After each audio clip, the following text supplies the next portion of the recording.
Et dit de photo image. Dans le monde entier, ceux qui veulent Didier Lacoste, artiste de la Binopi à Congo, ils ont Edino Bilengi TV.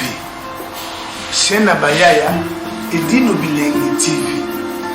Vous avez un noko, vous avez une ambiance. Même vous avez un moto ya mawa. Et vous avez Edino Image. Oh, le Lassali Edino Bilengi TV. Il faudra confirmer double étoile bientôt dans le terrain. Edino Bilengi TV. Edino Bilengi TV.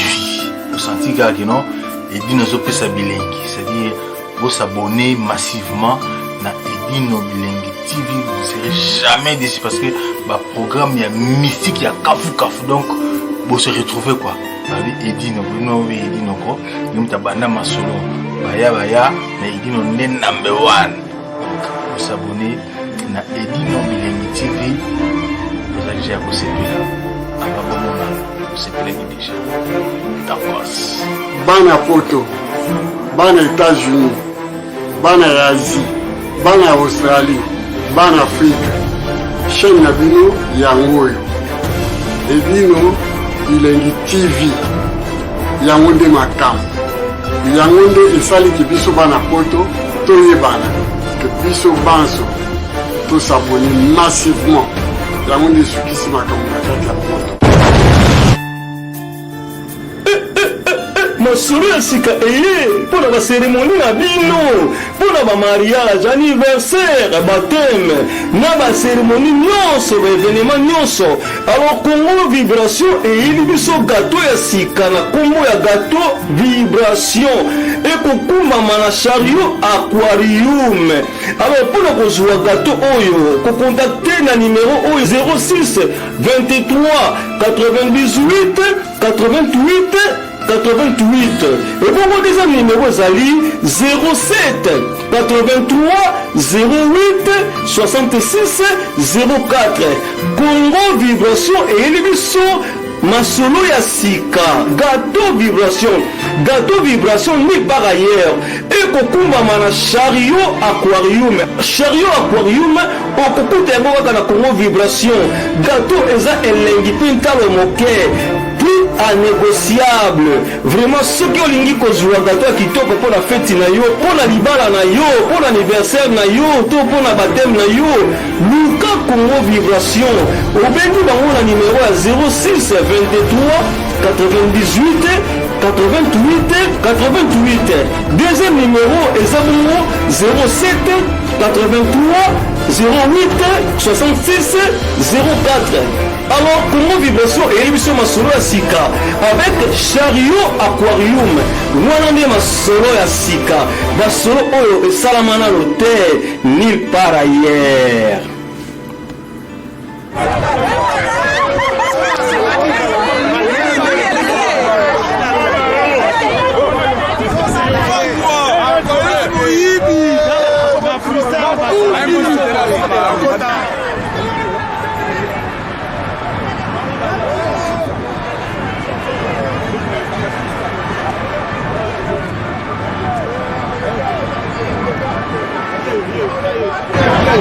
Yeah.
Là-bas, on met ça là-bas pour rentrer à l'intérieur.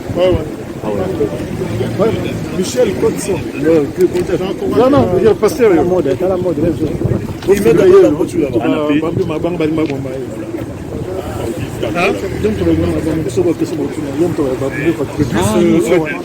À la pasteur en plus. À Belgique. Ailleurs, on a Fachi, t'as l'année va saboter voiture. Mabanga balinga bomaya na mwasi na bantu. Vraiment c'est insupportable. Ça c'est pas le combat ça. Hein? Vraiment bon mettre policier à l'olive, bon bouger voiture Kenya. Si des Congolais sans valeur, mais oui, ça se fait pas. Parce qu'on comprend dans notre pays. Là, Salo, Kagame, à Kagame, il n'y avait pas l'entrée, il n'y avait pas de sortie. Voilà. Mais pourquoi pour Félix? Voilà. Pourquoi pour Félix? On envoie seulement 4 soldats. Il n'y a que 4 soldats. Regardez, 4. Est-ce que c'est normal? Il n'y a pas une différence entre Félix et Macron. Voilà. Félix est chef d'État, Macron est chef d'État. Voilà. Si, quand il y a un chef d'État dans ton pays, hein, même s'il n'y avait pas l'invitation, hein, tu dois lui protéger. Ben oui, bien sûr, tu dois lui protéger. Mais Félix n'est pas protégé ici. Il y a des bis qui prennent des passagers. Regarde. Okay, c'est pas normal. Il faut que nous, les Africains, qu'on puisse changer. Okay. Qu'est-ce qui s'est passé en fait? On veut savoir. Il y a des désordres là-bas. Ils ont tenté de taper les gens. Ils ont cassé des vitres. Il y a les terroristes là-bas. Ils ont tenté de casser des vitres de voiture. Vous avez vu ça? Hein? Oui. Mais il n'y a pas de protection de la police. Apparemment, il n'y a pas beaucoup de policiers. Il n'y a que 4 policiers qui protègent le président de la République. On a vu aussi le CRS. Il n'y a que 4 policiers qui protègent le président de la République. Avec au moins 20 000 personnes. Ils envoient 4 policiers. Sur 20 000, ils envoient que 4 policiers qui peuvent protéger un président de la République. Ça ne se fait pas au monde. Est-ce que vous trouvez qu'il y a une différence quand Kagame est venu? Ben ouais. Mais il y a une différence. La France soutient Kagame, il ne soutient pas Félix. C'est moi qui dis. Mon nom c'est Didier Kéké. La France soutient Kagame et non Félix. Parce que Kagame était ici. Il y avait rien ici. Il n'y avait même pas de bis. Mais vous ne trouvez pas que c'est à cause de nous les Congolais? Parce que là on ne se comprend pas. Parce que les présidents c'est un Congolais et puis on n'est pas capable de se mettre sur une table pour... C'est ça que nous les Congolais on doit être unis. Et puis le président nous dit, il doit nous dire quand même la vérité. Il y a quoi au juste? Il y a quoi dans quoi? Mais vous n'êtes pas clair. Mais dans leur... Il y a quoi? Ils veulent quoi? Dans leur contrat qu'ils avaient signé. Parce que c'est nous maintenant le peuple qui souffre. Regarde la voiture de quelqu'un. Il y a une dame qui est passée là, qu'elle vient de passer. On l'a tabassée là-bas. Ça se voit déjà à l'œil nu que la relation entre la République démocratique du Congo et la France n'est pas bonne. Étendue, ouais. Ben oui, voilà. Parce que le président est là. Mais le président n'est pas protégé aux Français. Regarde, hein, il y a plus de, je vais dire, 1000 personnes. Mais ils ont envoyé que 4 policiers. Regarde, ils sont là. Donc pour toi, c'est juste que la France est complice avec mais oui, j'ai compris. J'ai dit et puis j'ai compris. Ils n'ont pas assuré la sécurité du président. Voilà. Oui. Est-ce que tu étais là quand Kagame était là? Parce que moi j'ai eu des témoignages. J'étais ici en France, j'ai suivi ça aux infos. Regarde le propriétaire de la voiture, il est là. Il est en train de périr sa voiture. C'est un pasteur. C'est un pasteur, je vous confirme, c'est monsieur, c'est un pasteur que sa voiture a été brisée. Pasteur, on doit se dire quoi aux policiers? Qui va payer ça? Qui va payer ça? Moi je suis là en tant que défendeur de la population. En tant que défendeur de la population, donc on ne doit pas faire l'anarchie quoi. Qu'est-ce qui s'est passé en fait? On veut savoir. C'est pas normal. Ils sont qu'à 4 là-bas. Nous avons été attaqués par un groupe d'individus qui disaient, quand ils m'ont vu au volant de la voiture, oh, c'est une voiture fumée, donc c'est un Moulouba, c'est un... il fait partie de eux. Et ils ont commencé à... Mais c'était vraiment avec des pierres, ils ont commencé à casser la voiture. Ils ont commencé d'abord par essayer, je ne sais pas, mais Je ne sais même pas comment est-ce que la vitre de mon côté n'a pas cédé. Oui, parce qu'ils tapaient aussi. Ils tapaient fortement, ils ont cassé toute la voiture. C'est pourquoi c'est mon dire que c'est un Moulouba. Et venir ils ont dit que je ressemble au président, donc je dois être. Je dois sûrement être de sa tribu. Donc voilà. Est-ce que vous trouvez qu'il y a une division qui se crée au sein de la communauté? Mais bien sûr, avec ce qui est en train de... Non, mais une division, je ne pense pas, mais je pense que c'est juste un petit groupe d'individus qui est entre... Je pense que les Congolais sont tous unis, mais si peut-être il y a 2, 3, 4 ou un petit groupe d'individus, on ne va pas parler de division. Bon voilà, mais n'est-ce pas l'occasion pour les Congolais de venir affronter les présidents pour dire les problèmes qui se passent au sein de... Au lieu que ça se passe comme ça, il y a l'autre groupe là-bas, il y a le groupe là. Moi, d'après moi, je pense que c'était un moment pour nous, les Congolais, comme moi et les autres sont venus pour parler de l'affaire des douanes, des passeports.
Patrick Malovengi, Global Express.